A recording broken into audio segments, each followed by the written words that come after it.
Alright, back on the bike here. So I gotta replace my switch here. So this one that was on the bike that broke. This here's the one that I got as a replacement. And this is the one that I got up at the lake bed borrowed to use.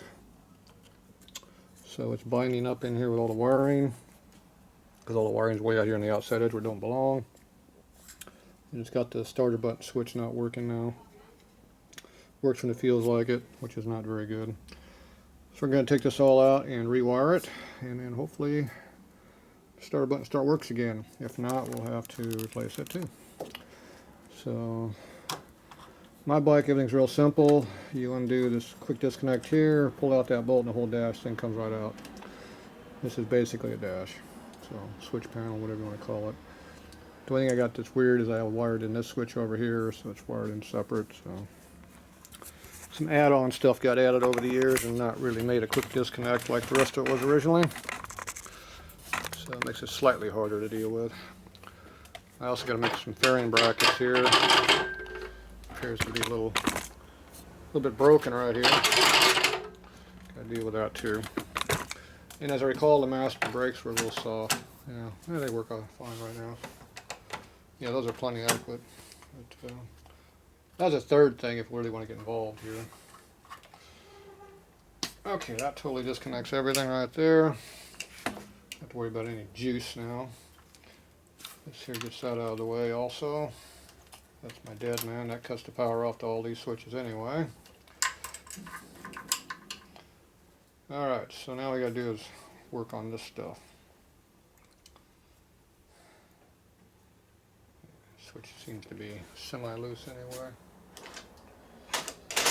Alright, where's my little screwdriver here?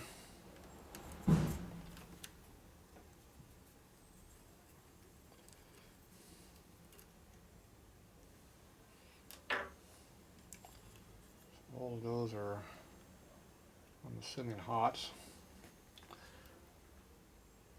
And the purple one is the only one that's got any heat to it. That'd be the hot one.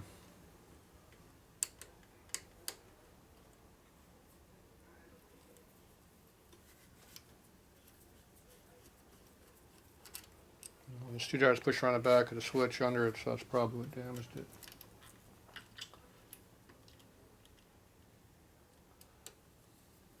Be my guess.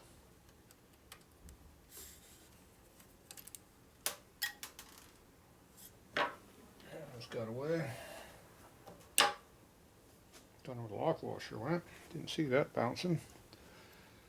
Alright. That's our hot wire. These everything comes out of it. The nut was loose already. That's why the switch was moving. It's a real good view of nothing there, isn't it? That's about as much view as I got to look at this thing. And we just lost the washer down there somewhere. Alright, switch is out. I don't know where that washer went to. It went down until it stopped. Went like that. Boom.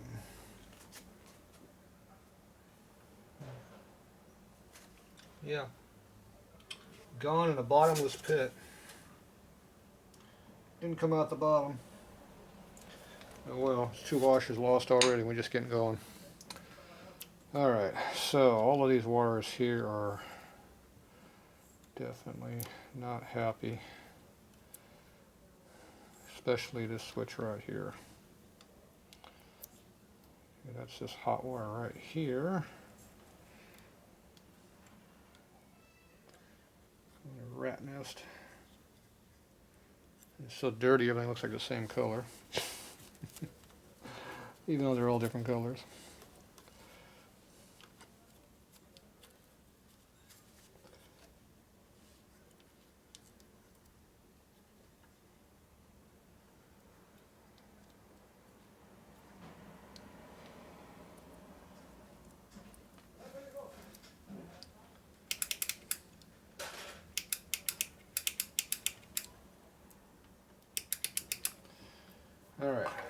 happens here.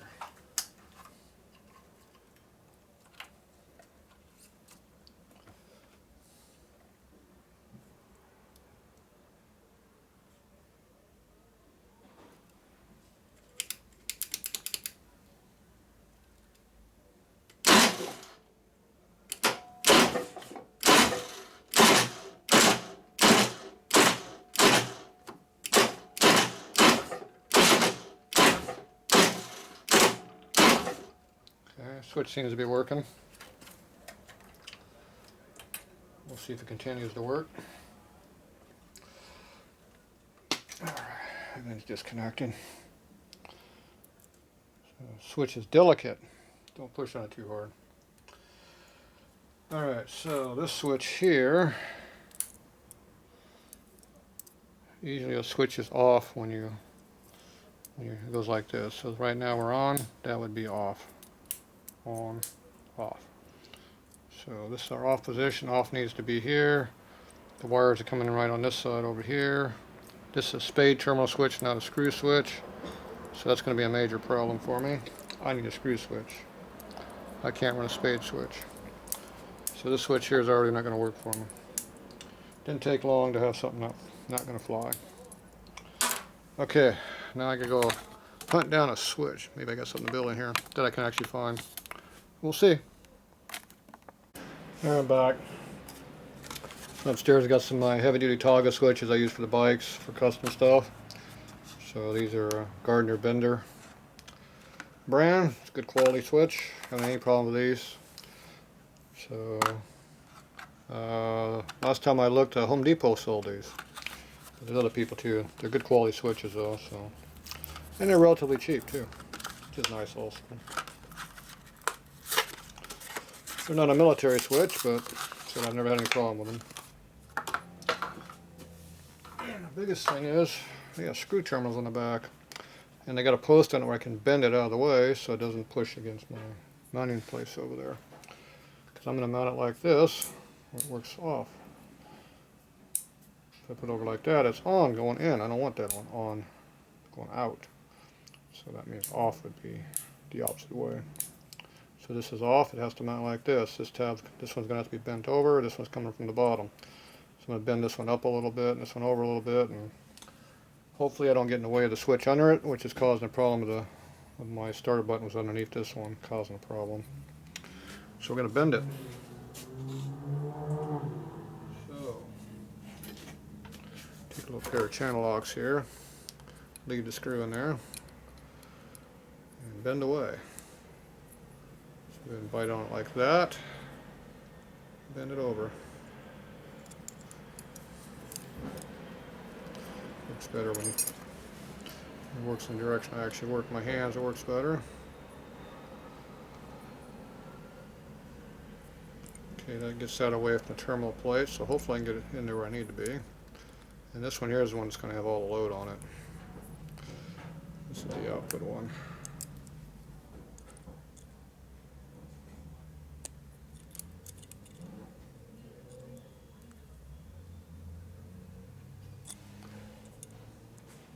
Not sure how far I can bend that before there's a problem, but I'm going to bend it some more than what I can right now. We're going to fold that sucker over pretty good.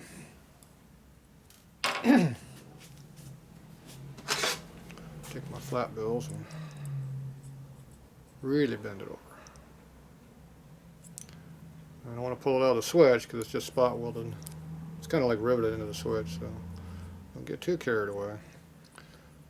At least now I got the wires that come out at an angle. Can get things in there a lot easier. Alright, we're going to try that. See how it works.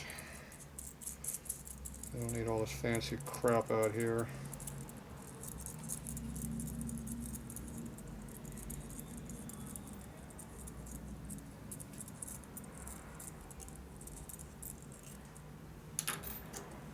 Steel though. Bend that off of this one. It might be my original nut too, I don't know. I don't need the on-off, so we'll give them to him. This one goes back to the racer at the lakes that I borrowed it from, in case he needs one for his bike. or car. He runs both. Alright, that's going to go right in there. And we'll make it work.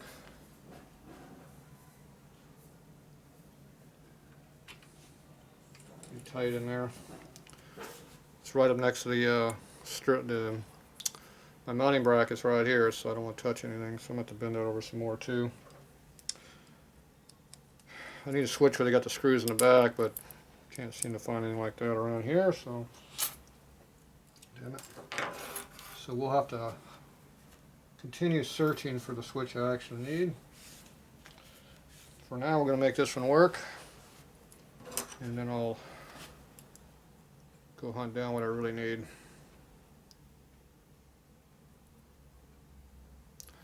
Okay, I bent those both over pretty far. Hopefully it's enough. Okay, this you adjust the height of your switch by moving that in.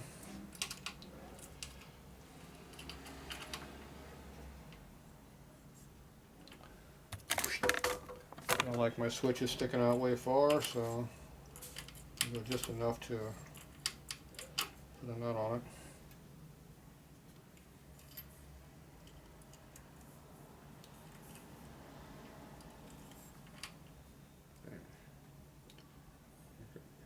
Big burr around there right there.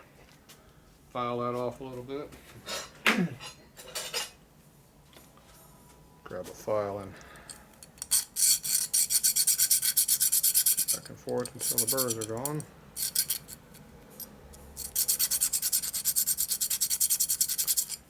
Don't need to be cutting yourself while you're trying to work on your bike in the dark in the middle of a dust storm. I'm sure that would never happen too. Yeah, sure. Or a rainstorm. Never. No way. Okay.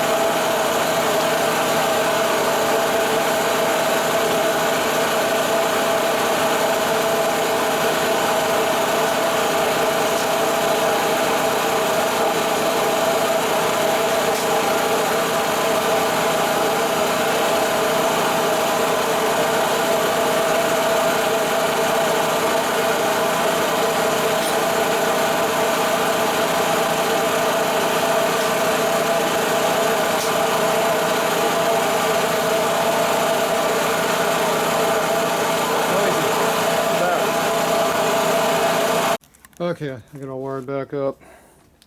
Pain in the butt. It's really tight in there to get clearance on the back side, and I get clearance between the two terminals, and I had to get the tension off of this switch here. The wires come straight out. So that's these two wires right here, so they're not binding on anything, so hopefully that means the switch is going to work good. I broke the one switch already, whatever I did with it. This one, I tightened a little bit too much, and I got this terminal spinning a little bit on the rivet there, so I'm not putting on my race bike. That's a street bike headlight switch or something now. It's too much vibration on a race bike to have stuff loose. I'm going to get me another switch. I don't like this thing. I need to get screws coming in the end of it like this one here. Whatever it is. This one. That's what I designed it for. It's what it needs. I can torque the piss out of those and not hit them.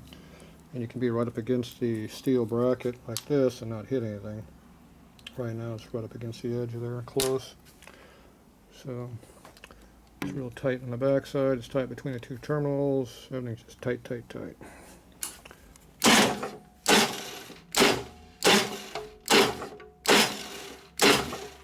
Appears to be working. Alright, so everything seems to be working adequately. Fuel pump, nitrous. Alright, I think it's all going to work. We'll see. Dumbass turned ignition off. That's what that's for. Otherwise known as an oil pressure switch. That's the dumbass turn ignition off switch. That's what that is. Alright, I think we got that handled for now.